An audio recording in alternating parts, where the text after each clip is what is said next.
Paulo, walang kaarte-arte sa katawan. Nagpunas ng kamay sa mismong jacket. I'm overheated, can hardly sleep at night, doing crazy dreaming. You're the reason why. Hiding by the baby.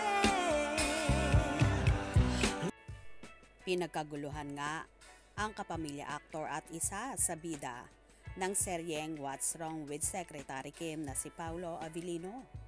Tuwang-tuwa ang mga taga Agusan del Sur kung saan guest ang aktor para sa Yambagan Festival 2024. Nang lumabas nga si Paulo, ay grabe ang tilian at sigawan ng ating mga kababayan na naroroon.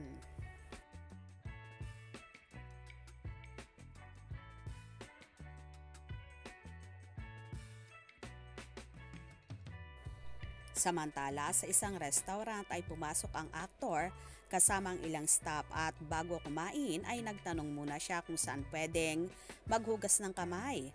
After nga makapaghugas ng kamay si Paulo ay walang kaarte-arte at ang basa niyang kamay ay ipinunas na una sa kanyang likod ng pantalon at kalaunan ay sa jacket naman niya.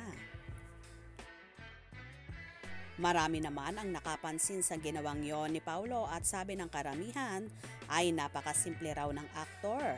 Wala itong kaarte-arte sa katawan kung saan sinabi pang bagay na bagay sila ng kanyang leading lady na si Kim Chiu. Dahil hindi rin daw maarte ang dalaga at ito rin daw ang isa sa karakter ni Kimi na nagustuhan ni Paulo. Narito naman ating silipin ang naging komentuhan ng kanilang tagahanga.